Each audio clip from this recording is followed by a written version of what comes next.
सभी भक्तों को महाशिवरात्रि की बहुत सारी शुभकामनाएं। महादेव सभी के जीवन में सुख शांति समृद्धि का वास करें, सभी के जीवन के संकट काट दें। आइए इस पावन अवसर पर मिलकर श्रवण करते हैं श्रावण महात्म्य अध्याय 14। भगवान शंकर ने सनत कुमार से कहा, अब मैं तुम्हें श्रावण शुक्ल पंचमी को दिए जाने वाले व्रत नाग पंचमी व्रत के बारे में बताता हूँ। ध्यानपूर्वक सुनो। साधक को चाहिए कि वह एक दिन पहले केवल एक समय भोजन करे। पंचमी वाले दिन स्वर्ण या रजत निर्मित नाग लेकर नक्त व्रत करना चाहिए। नक्त व्रत रखकर बढ़ई या कुम्हार के 5 फनों वाला नाग बनवाकर उसकी पूजा करनी चाहिए। अपने घर के मुख्य द्वार के दोनों तरफ गोबर से 5 फनों का नाग बनवाकर कटोरे में दूध रखकर उसकी धूप दीप गंध अक्षत करवीर मालती चमेली तथा चंपा के फूलों से पूजा करनी चाहिए। ब्राह्मणों को शुद्ध घी के लड्डू तथा खीर का भोजन करवाना चाहिए।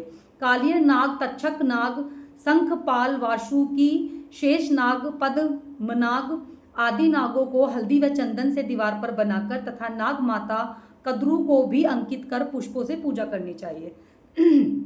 पूजा के पश्चात घी और खांड मिलाकर उनको दूध पिलाना चाहिए। उस दिन लोहे की कढ़ाई में पकवान बनाने वर्जित हैं।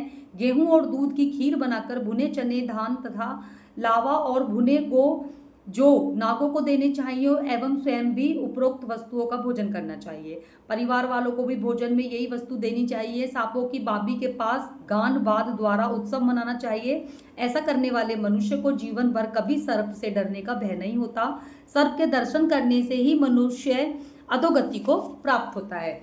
सर्प तमोगुणी होता है। विधि पूर्वक ब्राह्मण सहित नाग का निर्माण कर पूजन करना चाहिए। इस तरह 12 महीनों की शुक्ल पक्ष की पंचमी का व्रत करना चाहिए। वर्ष की समाप्ति पर शुक्ल पक्ष पंचमी को फिर से नागों का पूजन करना चाहिए।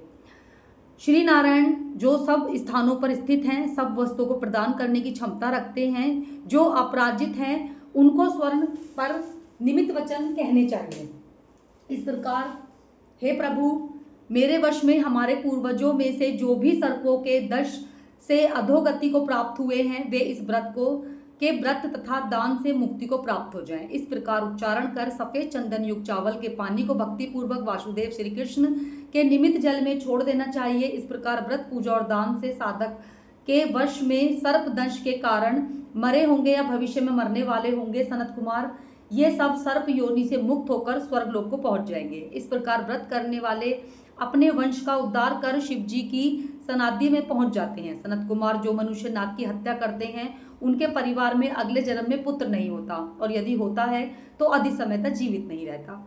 महिलाओं की कर्पणता के कारण भी प्राणी को सर्प योनि प्राप्त होती है। जो दूसरों के अमानत हजम कर लेते हैं वे भी सर्प योनि में जाते हैं। जो प्राणी विभिन्न कारणों से सर्प योनि में चले जाते हैं उनके उद्धार का एकमात्र रास्ता नाग पंचमी का व्रत होता है।